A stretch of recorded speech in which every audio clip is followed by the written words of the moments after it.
Sa magnifique boiserie art déco. Ce décor est un trésor qui aurait dû disparaître, mais un cheminot l'a sauvé en désobéissant. 1 an de restauration a alors été nécessaire. Carlo Paredes et Emmanuel Sarr ont tout suivi pour nous. À quelques pas des vitraux art déco de la verrière monumentale, les téléphones et tablettes sont de sortie pour immortaliser l'instant. Le retour d'une partie des boiseries d'origine que l'on croyait perdues à tout jamais. 95 ans après l'inauguration de la gare en 1929, ce patrimoine revit grâce à des fonds publics, mais aussi de simples donateurs. Je suis une amoureuse de l'art et là, je suis aux anges. C'est beaucoup plus joli qu'un panneau déroulant. C'est formidable, il faut que les générations futures puissent voir ce qui s'est fait avant. Il n'y a pas que le numérique. Des gares qui sont finalement de nos jours des points de passage, avoir quelque chose qui est un point de repère à travers les âges, c'est quand même quelque chose de très intéressant. Cette restauration, nous l'avons suivie pendant 1 an et demi de bout en bout, à commencer par la structure en bois exotique. Dans cet atelier spécialisé, le principal chantier a consisté à recréer les pièces manquantes ou abîmées, à un détail près. Je me suis rendu compte qu'on ne pouvait pas refaire exactement l'identique puisque les bois avaient travaillé. Là, il est tout tordu, il ne peut plus rentrer. Donc celui-là, il est tout droit. Et les dimensions, je vais les adapter aussi, mais de 5/10 pour que ça rentre.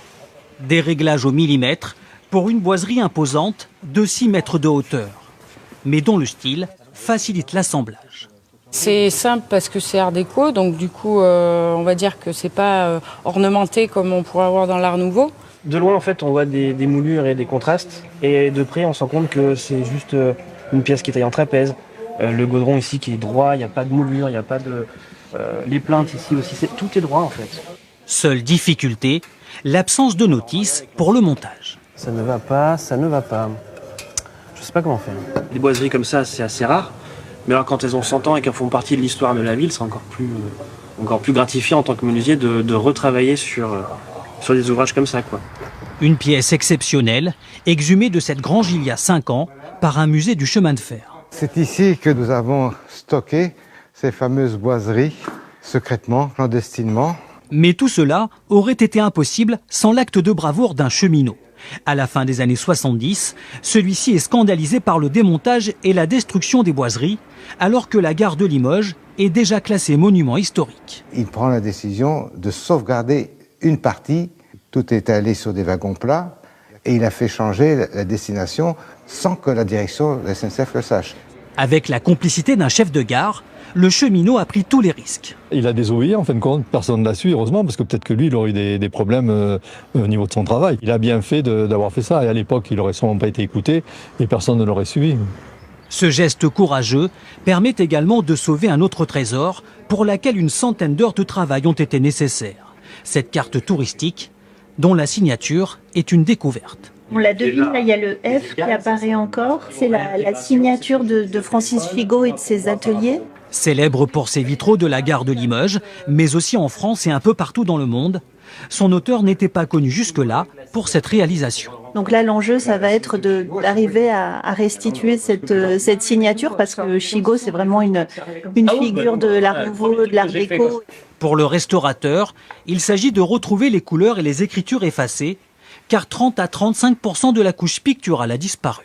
C'est une carte touristique que l'on peut considérer maintenant comme une œuvre d'art, puisque c'est une vraie peinture peinte sur une toile. Donc là, on restaure un tableau. Après ce travail minutieux, la carte retrouve enfin sa place au milieu de la boiserie, comme à ses débuts. Un ensemble complété par des mosaïques de porcelaine, la partie la plus longue à restaurer.